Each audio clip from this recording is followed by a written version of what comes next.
Hi everyone, and welcome to the show. And today I have with me Peter Raposo. Welcome, Peter. Thank you.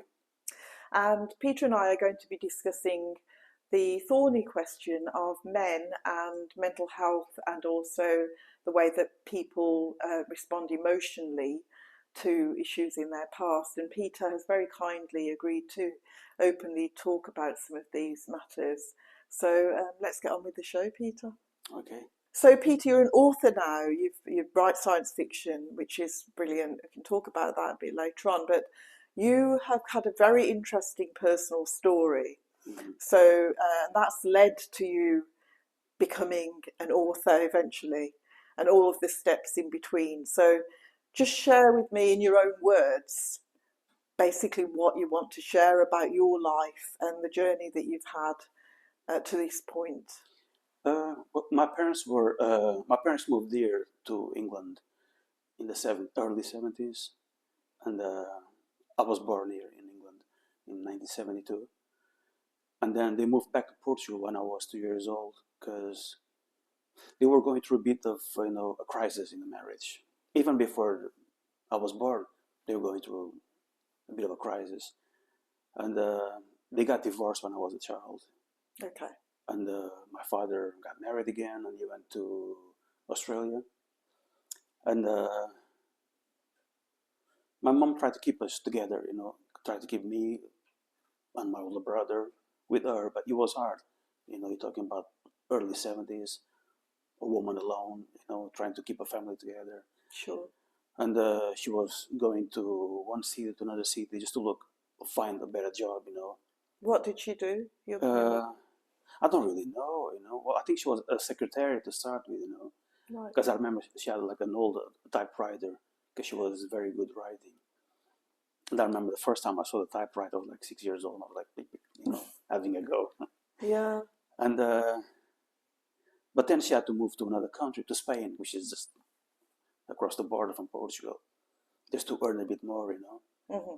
And but my father, I never saw my father until I was 8 years old the first time, and I saw him for like a few minutes because he came to Portugal to visit, and then he went back to Australia. So you had, quite a disrupted early childhood. But Yes. not only, did your parents separate, but you went from one country to another country. That early on in life. How did Yes. you find that? Well, like when you're a child, you don't really notice, moving from one country to another country. But I remember like when I started going to school, and the moment the teacher would call my name, Peter, because everybody was Portuguese, everyone would look at me and say, "Who's that?" Because I had a foreign name, a Portuguese surname, but Sure. And I always knew, oh, I'm a bit different, which I wasn't everyone, My brother was there as well in the same school, and he was born in Portugal. And so I know there was always a difference. I always knew, oh, part of me is English, So from an early age, I always wanted to come to England because I always knew, okay, one day I'm going to return home. Okay. And even like when there was the football, if England would play Portugal, Yeah. my friends would always put me on the side. Oh, we're going to beat you. Oh, So there was right. always that, Mm. I always knew, okay, I have to support England by the looks of it, which I did, Yeah. So you felt you were British. Yes. Yeah. Well, I'm both. I'm British and Yeah. Portuguese, Mm. because I do love Portugal, but I also love England. Uh, yeah, but as my mom moved to Spain, and then my father was whatever he was, uh, I was always missing, well, I would go to school and I would see, the other kids, they would have their parents there, and there would be like family night, and I would always be there alone. Right. And I always knew, you always felt a bit, I don't even know what's the word, Conspicuous, maybe. Yes, yeah. Yeah. Out of place, Yeah. It's interesting, Peter, because I am from a one-parent family also. Mm-hmm. I don't know whether I mentioned that to you. No. Yeah. So I was just brought up with one parent, my mum. And I think that was at a time similar to yourself, when Yes. nowadays it doesn't matter, does it? But at that time, I think it was fairly unusual, more unusual, to be just with one parent. So that sort of stigma can affect you. But even now, it still affects a child. I believe that children should have both parents. Right. Okay. Even if they're separate, at least have them close by. Right. So my father is there, my mom is there. But I didn't even have that because my mom then was in Spain, and I would only see her every once in a while. I remember like on Saturdays, some Saturdays I would go to the train station in Portimao and just wait there, by the train, hoping that my mom would come and see me, and I'll be there looking at the train hours, and then I'll go for a walk, then I'll come back for the next train. And after a while, I give up. I said, okay, yeah, she's not coming, As you grow older, you kind of get used to. And there was also a problem, I was brought up in a house where it was kind of a dirty house. There was a lot of stuff lying around that a child shouldn't see, like dirty mags and everything. And there was a lot of verbal abuse as well. Why was that? Why did you have that sort of material around the house? It's hard to say. Well, kind of embarrassed to say, to be honest. Well, the person that brought me up, she kind of rented rooms to. Gosh, this is really hard to talk about. I've never spoken about this. Well, she rented rooms to women and men to meet. Oh, right. It's like a brothel type. Yes. Okay. And she also rented rooms to normal people, workers and everything. Right. But there was always a room there, Yeah. And as a child, you're watching these things, think to yourself, I was even embarrassed to bring school friends there to the house. Yeah. So was this? Let me just clarify. So the house you were in, was that? It wasn't with any family member? It was with my grandmother, my mother's mom. Right. Yeah, but of course my mom didn't have a clue of what was happening. Yeah. And this went on for decades, and that house actually affected my life for a long time. Because I left Portugal in 1991, I came back to England, but then I went back to Portugal in 1999, and it was such a big mistake. I went back to the same house because I thought things had changed, but no. Right. Well, that early start does sound as if it's. I mean, it's very traumatic, I think, in anybody's book. So that set an early scene for you, which was then added to, unfortunately, from what you've said to me earlier, with other episodes in your life. So what happened next when you were a young adult, Peter? Well, I started writing like in that house as a way of escaping the problems. Sure. I started writing like at the early age. I would get like a notebook and go outside somewhere, just sit in the woods, or in the park, and just write whatever came to my mind. But then I stopped for a long time, And the person that was raising me, my grandmother, she was always kind of bringing me down. So, oh, you never get far in life, and then I quit school early, which was a big mistake, which is still haunting me to this day. But well, no, I moved on. To be honest, yeah, you can live in the past. But for a while, I was always, thinking about the past. So there's a couple of interesting things there. One is that you had very negative feedback from people who were saying that you're not going to amount to anything, which is obviously going to demoralise people and lead to very low levels of self-esteem. It led to like depression for a long time. I was like, even while I was in Portugal at that house,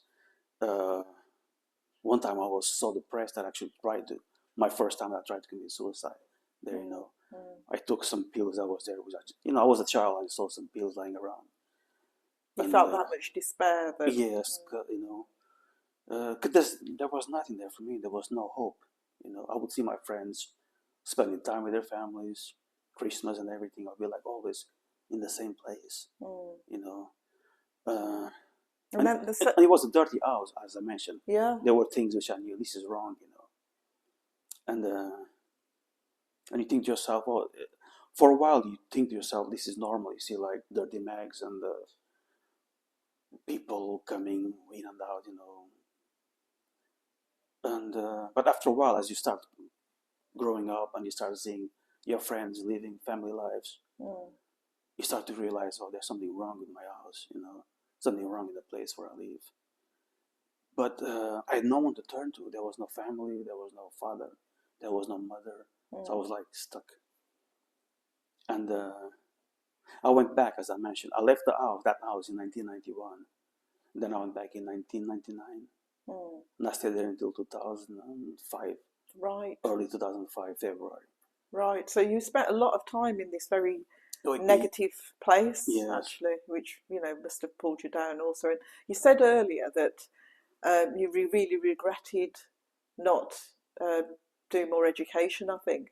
Yes. So that was another thing that I picked up on, that, you felt that it was too late, and at points in your life you thought, oh, it's too late to actually make the most of yourself, which again that isn't true, but you must have had that reinforced by people around you also, maybe saying that it's too late to do these things. And that's something that we can really internalize, isn't it, that we've got these regrets about things that we've missed out on in the past. That actually led me to when I was in Portugal, my last week in Portugal. It was my birthday, 11th of February 2005. And I was alone on that day. And I was so despaired, I was like, oh, I was unemployed. I didn't have anyone in my life. I was living in that same house. And it was a house where I wasn't even allowed to have the lights on at night, because my grandmother said, turn all the lights off, And that actually affected my eyesight, because I used to walk in the dark, Yeah. And I wasn't even allowed to write, because don't write, I wasn't allowed to do anything, Anyway, I reached that day of my birthday, and I was feeling so low, I didn't have thought myself I had nothing to offer to the world, And that night I went out. I bought a bottle of wine. I never drink, but that night I wanted to get drunk, so because I went to the woods, and I had this rope. Well, there was this rope there that somebody had left, and I thought, I'm going to end here, And I smoked a cigarette, and at that time I still smoked, and I drank, because I wanted to get in the corridor just to put the rope around my neck and just, Well, yeah, I should have never spoken about this. Well, thank you for sharing this. Let's move on then. Yeah, well, I can tell the whole story, because it's good for other people to know, right, that that. Are you sure you're okay? Yeah, I am. Yeah. Anyway, what saved me was I got too drunk, so I passed out. Oh, right. Okay. Yeah, and then I woke up like, I don't know, 1 o'clock or something, and I went back home. I went to sleep, and then on the next morning, the day after my birthday, I went back there, because I knew I'm not, today I'm not going to drink. I'm just going to do it, and I walked all the way there. It's quite a big walk, Well, not a big walk, probably 20 minutes, half an hour. It was from Portimão to Praia de Rocha, and I went back to the woods, and I sat down, because I wanted to gain courage, and a few minutes just before I did, well, I was going to do whatever I was going to do, my father called me, and he apologized, and I said, look, I'm sorry I didn't call you yesterday,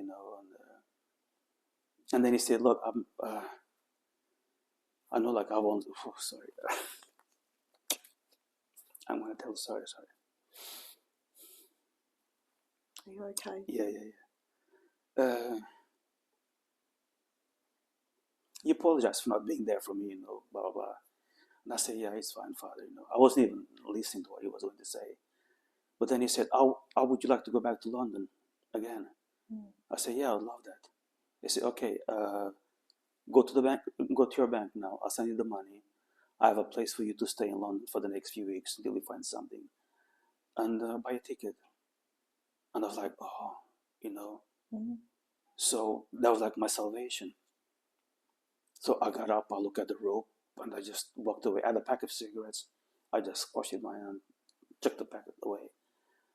And I walked to this place called Burger Ranch. I had a breakfast, like a muffin, a cup of coffee. And I went to the bank, the money was there. I crossed the road, I bought a ticket to London. I went to another shop, bought a bag, went back to my house, and started packing. And my grandmother came to me and said, what are you doing? So I'm leaving in 4 days, I'm going back to London. She was like, shocked. Are you sure? Yeah. And I called a friend of mine. I didn't tell a soul, didn't tell anyone that I was leaving, apart from 2 friends. My friend Ricardo and my friend Luis. I called my friend Ricardo and said, look, I need a favor. Can you drive me to the airport? He said, yes, of course. And that's how I started that new life, Just my father called me on that day, And I know like he wasn't there for me when I was a child, but he was there on that day that I needed, the most. And then I came to London and I told myself, right now, start writing, just start living your life. And that's what I did, It took me a while to find a job, but a friend of mine, my friend Dominic, who used to be my old boss in the 90s in London, he found me a job. And I was really grateful. And he told me, okay, come and live with me for a while until you find a room to rent. So I went to live with him and his wife Dolores, who have been like 2 good friends of mine, So by this time you were in your late 30s, would you say? I was 32. Right, early 30s, Yeah. right. So I started a new life at 32. Yeah, great. And on the week in London, I met a woman who would become my then wife. Okay. And so I thought, oh, things are going well, The job was all right. I got a job in construction. It was a hard job. And the foreman was always shouting at me, swearing.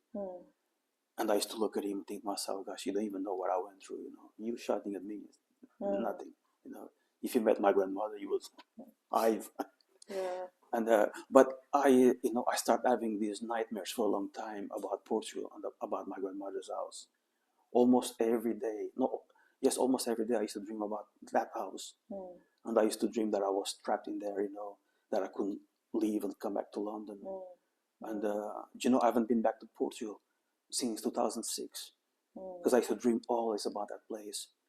So that gave me kind of a fear of going back to Portugal. Almost like a post-traumatic stress disorder. Yes, a friend of mine told me that, who happens to be a doctor. Yeah. So, that's where you're suffering from. I don't have the nightmares anymore. They stopped a few years ago. Sure. Yeah, but that was traumatic. Yeah, definitely traumatic, Peter. So we've got up to you meeting your first wife. So how did that change your life? Well, at the time it was good, We started dating. We got married a year later. A year, and 1 day later, after we got married, our first child was born. So I thought, okay, this is now, your life, Peter. And I was writing as well and trying to get published, but I couldn't get it, And we were living alone at the time. We moved to Coventry, which is now my home. And then we had a second child. And I thought, okay, you have a family now, you have a home, things are going well. But then in 2020, my then wife asked for the divorce. And this during lockdown. And I was like shocked, But we were having a bit of problems in our marriage by then, We were we were in the same room, but we weren't, if you know what I mean. Yeah. And you kind of drifted apart. Yes. Yeah, okay. And I'm not blaming her. It just happens, But then again, by then I was 2020. I was like 48, I think. Yes, 48. And all this happened during lockdown. And then I was a bit shocked and said, well, and I remember one day my wife went out, with the children and asked my son, where are you going? And they said, oh, mom is going to see a new house. Right. I was like, Right. And I was like sitting on the floor. I started crying and I asked her, don't break the family, And right. Of course, she wasn't even listening. Her mind was set up, And looking back now, I think to myself, gosh, what I needed, So weak and but when you're a father and your family is, or even if you're a mother, somebody comes and takes your children away. you know. So how old were your children at this point, Peter? Then, Yeah. gosh, 2020, I don't know, my son was like 9, Okay. my daughter was like 3. So young children, Yeah. effectively, right? Okay. But my daughter 3, probably a bit older, maybe 4. 4, yes. So can I ask you, because this is obviously really personal, but it's a real it's really great that you're able to share this, because it's something that a lot of people go through. Obviously, the trauma of separating from their partners, especially when children are involved. What sort of emotions went through your mind? Because you've explained there that you kind of had this sort of, why is this happening almost? But you also said that you drifted apart already. So did you feel that things were going to carry on as they were, or with you being so maybe apart really in effect from your wife, or were you feeling that you would just carry on being with your wife despite that? No, I knew it was coming to an end, Right. because she was already looking for a home, and Yeah. we weren't even like in the same room anymore, in the same apartment. She would come home from work, and I would just leave the house and go for long walks, Right.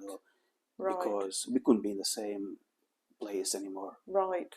So almost it was inevitable that there had to be some change there. Yes. But the change that came, which was your wife kind of effectively left you, was still a shock. Yeah, it was still a shock. I remember, the first night. Well, I found a place to move in October 2020, and she moved to her home with the children. And I remember, like, when I moved to to the room, like where I'm living now. And the first few days, I couldn't even sleep in the bed because I missed my children and everything. And I remember the last night I spent with my children. My daughter was crying, and because she knew like that was going to be our last night together, in the same house. And yeah, and I remember, like I used to drive to work, but when I had the car, then the ex-wife took the car. Hold on a moment. Somebody's calling me on one of the phones. Maybe it's my phone, I think. Oh, it could be your phone. It's okay, they're gone. Okay, we'll start that again. So, yeah. Okay, where were we up to?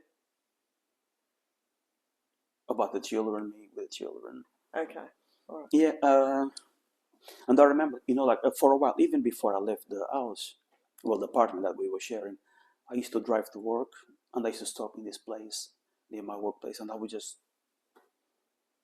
cry, I would just sit in the car and just cry, and I say, I can't believe this is happening again, I'm being abandoned again. I was abandoned by my parents, not my wife and my children. And so that fear again of being abandoned returned. But by then I started going for long walks, and this during lockdown. I remember the day that Boris Johnson said, stay home, because, there was the virus of 2020. Yeah, I remember that very clearly. On the day that he said, stay home, I started going out for long walks. Yeah. And I was thinking to myself, Boris, I can't stay home, Yeah, good for you. You know that I'm a big walker, I big know, protagonist of walking. In fact, I have written a book about walking pace. Well, it's just so helpful to walk, isn't it? And the people you meet, I met hundreds of people. Actually, my second book, Delusion of Movement, and the 2 books I wrote afterwards, they're all people that I met on my walks. Wow, amazing. Throughout the years. And I remember I started going out to a food bank. I used to go there for tea, because I just wanted to be around people. And this friend of mine who was there, he said, Peter, do you want to help us out at the food bank? I said, okay, yeah, no problem. So I started going there on Sundays just to feed the homeless, and people in need. And I met hundreds of people there, and they told me their stories and everything. And that was really helpful. I still do. I still go there on Saturdays. We do package for the homeless and everything. And it was really good. And so walking basically saved you at that point? It helped me a lot, yes. Walking meditation, and I've been very lucky as well because I've always had the right people coming to my life. I remember one time I was at the Holy Trinity Church, and I was outside, the footsteps of Holy Trinity, and this was December 2020, because I knew that I'm going to spend Christmas alone, and I was there feeling low, and I said, "Come on, Lord, send me someone, now today, someone to speak to." And believe it or not, seconds later, this lady came. Old lady said, "Oh, hi." Right. And she came there and said, "Sorry, like I'm just waiting for a friend." And like this other lady came, and then this other lady came. Her name is Bashir. I became actually quite good friends with her. And they were there just to meet, because they haven't seen each other in months because of lockdown. And they were there to pray and everything. And Bashir asked me, do you want to join us in our prayer?" I said, "Yes, of course." And then she started praying, and I cried, because it was almost Christmas and everything. It's a very difficult time, isn't it, if you are not used to being on your own, or like as you've shared with us, you've got this feeling of isolation and abandonment, which has been reinforced now because, as you said, you've had your parents abandoning you, and now you've got your wife and children. Yes. Especially the children angle. Yeah, I only miss my children. I spent the last 5 Christmas without my children. I'm actually trying to get a place through Home Finder and through the council, just to have my own small apartment, so I can have my children there, And so hopefully this year they'll give me a place. Sure. Yeah, but it's really hard, when you're a divorced father, you don't really.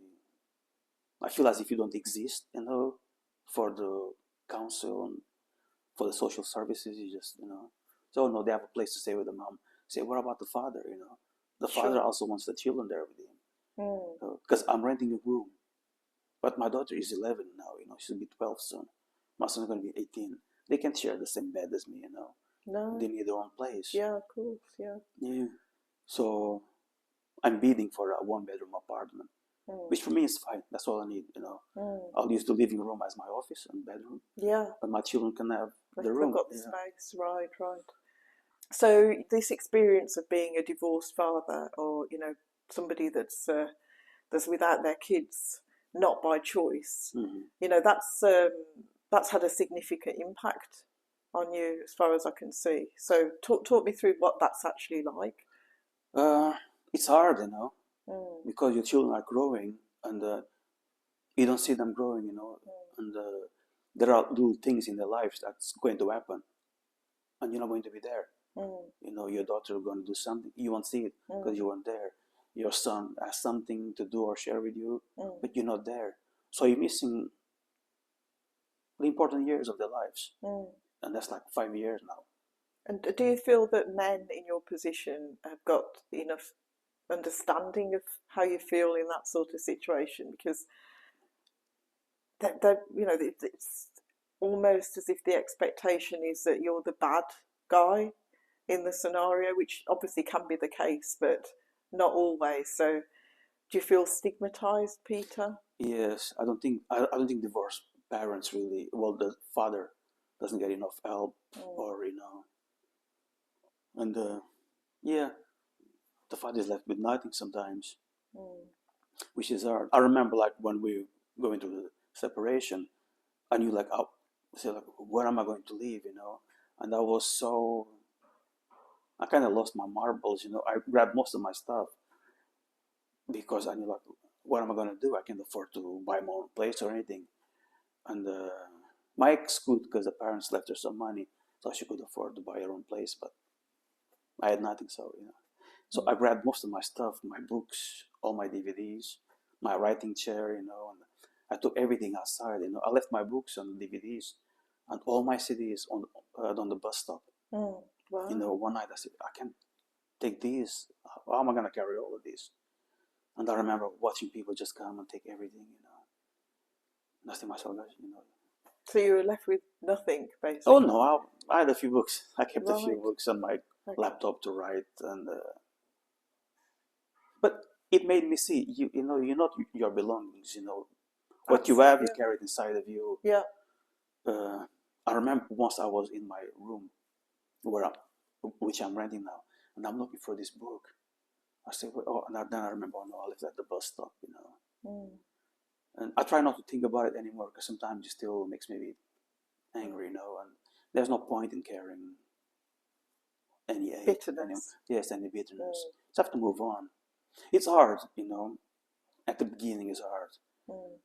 I remember in 2021, that's where I really reached my end, you know. The rock bottom. The rock bottom, you know. I had spent already one Christmas like without my children, and around May, I got really sick at work. My blood pressure went really high, and I just passed out. And I had to go to the hospital, and I was there on drip for like, I don't know, 8 hours or whatever. And then my boss, yes, which is quite a good person, you know, told me, Peter, take some days off. I said, no, I'm all right. He said, no, take some time off, because you've been through a lot, you know. I'll give you 5 days off, don't worry. It's okay, so I took 5 days off. I didn't want to, because my job was everything that I had, you know, to keep me going. So I took that time off, and then I came back to work, and the first night I got sick at work. So I was sick for the next 5 nights with a cold, you know, really bad cold. But I never told nobody, because I wanted to keep on working. I didn't want to take any more time off. And then came the last night, you know, came morning. I said, oh, okay, I'm off today, and I went home. But I couldn't close my eye. My right eye was really itchy, you know, it was really burning. So I had to go to the walk-in center in Coventry. And I was really tired because I just finished work, you know, I just wanted to sleep. And I got there, you know, and I waited to see someone for a few hours, and then they said, oh, you have an eye infection. And I was like, oh man, Lord, give me a break, you know. Everything is happening. Everything was falling, you know, and you just feel like, you know, that you have no one, and I had no one to turn to. I had no family in Coventry, apart from my children. I don't even have a next of kin. I remember once I went to the hospital, and they asked me, who is your next of kin? I said, oh, I don't have one. Yeah, no, I know that. I face that problem as well when I'm in the hospital. But... and then, okay, I had to go and get some eye drops for my eye, you know, and then I walked back to town. I grabbed a sandwich from Greg's. I chose the cheapest sandwich, and I had chocolate, and I sat down to eat. And I felt, you know, I was walking home. I couldn't even be bothered to wait for the bus, because I just felt, you know what, I felt like I had nothing to live for, you know, and that was my lowest. And I was walking home. I got home really so tired, and I knew then, this is it. I'm not gonna make it through another night. I knew then, you know, that was the end of my life, and I knew where I was going to die, how, what time, and I even knew more or less what time people were going to find me, because the area that I'd chosen was the area where people only go there to walk their dogs, and I just knew then. I just said, you know, like, I can't go on anymore, you know. And I remember I got down on my knees and I started praying, and I'd even asked God for help, you know. I just. So this is the second time you've been through this extreme form of, you know, despair. What got you through that? What got you through that, Peter? Because you did get through that. I did, yeah, thank God. I was praying, and I wasn't even praying for help. I just said, look, Lord, I can't go on anymore, you know. I mean, I'm not that strong. I don't know how strong you think I am, but I just don't have the strength, you know. And I don't know, something happened then while I was praying, you know.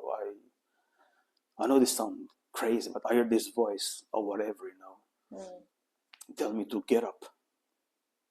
And I was like, my eyes were covered in tears, and I was looking around me. It's like, what? And this voice again told me to get up, and kind of told me what to do. So I stood up. I went online. I opened my computer, and I emailed a friend of mine called Lee Benson, who happens to be a writer. And I just emailed him. I said, Lee, can you help me? I went on Facebook actually, because Lee was on Facebook. I said, can you help me? And he replied to me straight away. I asked him help with a publisher, because he's a published author. He said, yes, of course, Peter, I can help you. Just tell me your book, and I'll send it to the publisher. I said, okay. So I did that. I said in the book, and I felt a bit better, And I cleaned my eyes. I went to sleep for a few hours, and then on the following day, the publisher got back to me. A gentleman called Andre. I said, yes, I like your book. I'll publish it. I was like, yeah, And then, okay, this is new beginning, Peter. Just slow down now, And on the same month, I met a new woman. No, the following month, I met a new woman. On the same month that I met her, my first book was published. Thought to myself, okay, you're new on the life. roll. Yeah, you're on the roll. Yeah, I wasn't, but Yeah. and I was, Yeah. yes. I'm grateful for what Yeah. happened. Yeah. I'm really grateful for Lee because he really helped me a lot. Sure. And that was the next step of my new life. Okay. The relationship didn't last, unfortunately. After a year and a few months, she broke up with me. But I don't know why. We were, I don't know, different, and I was kind of needed then, like in the relationship, and I was, again, the fear of abandonment. Yeah. Well, that's took you to where you are now, basically, Peter. So you're a single guy again. Yes. You've got good friends, though, that you didn't have before. And you've got a publisher for your book, which is terrific. Where to now? What's your next goal? I want to have my own place. I'm trying to get my own place, a small apartment through the council, just to have my little corner, because I need my little corner with my children.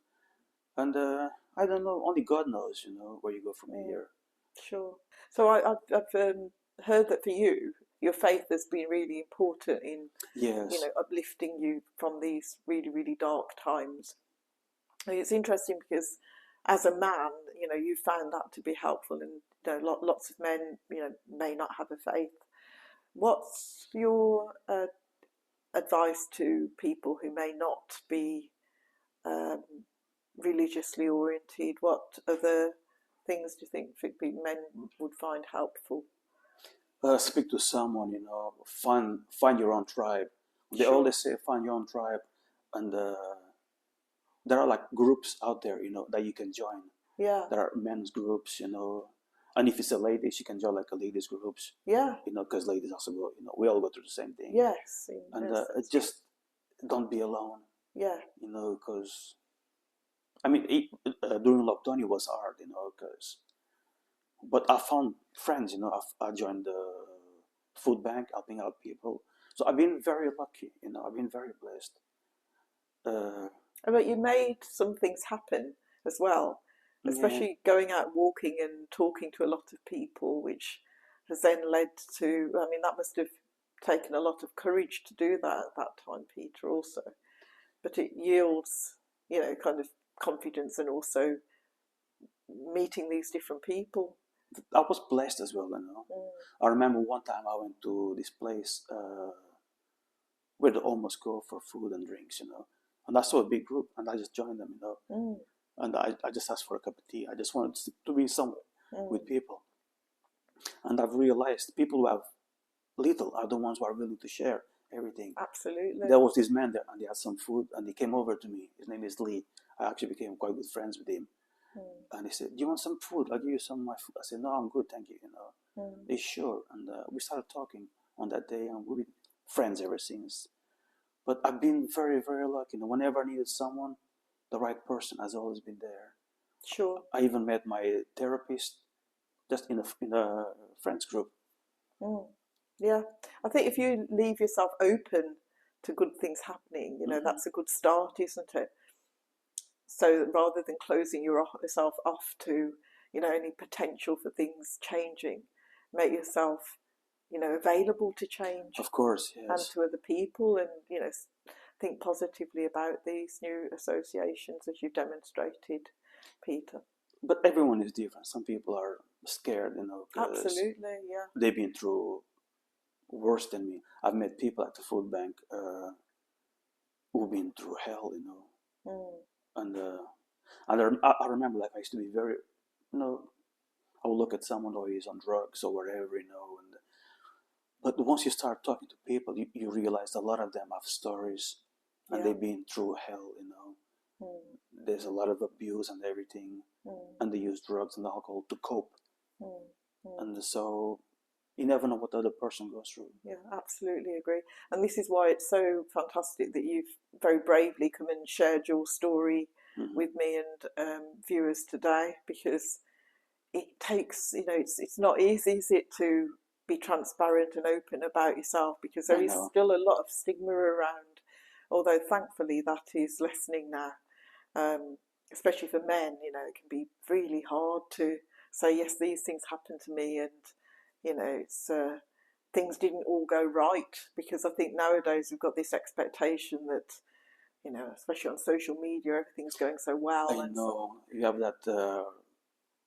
that need to show off that my life is great, but no, I do as well sometimes. I post stuff on Instagram, but I just said, I just tell people, be yourselves, don't fake it, just be yourself. Great message. I always think of Gary Speed. Remember Gary Speed, the Welsh footballer who committed suicide? Yes. I always wonder what was going through his mind, that day. And I know, like a person has to go through hell to actually, to reach that point. Yeah. But sometimes I still have that, it's less now, but sometimes I still feel a bit low, especially like when I'm waiting for a home and I get no reply, or I know I've lost it, Sometimes I still feel a bit low. And I remember not ages ago, a few months ago, I was a bit low, and I emailed, what's the name of that group that helps people? Samaritans. Yeah. And the lady got back to me, and we were talking online. So, to anyone who's going through that, just talk to someone, even if it's just someone online, But the best thing is join a group, you need someone around you. Yeah, it's great advice. Yes. Well, thank you so much, Peter, for Thank coming along and being so candid about your experiences with mental health and abandonment, and being a father separated from his kids as well. These are all topics that I don't imagine come very easily in terms of sharing with somebody else. So thanks for sharing them with me. Thank you, Noah. Pleasure to talk with you. Likewise. Thank you. Good luck for the future. Thank you very much. So it was such a pleasure to hear the candid words of Peter. Really great to have him on the show. And I do suggest that if you're a reader, do check out Peter's books. He's a science fiction author, and this is one of them, Dust. So find these on Amazon and have a read. Thank you.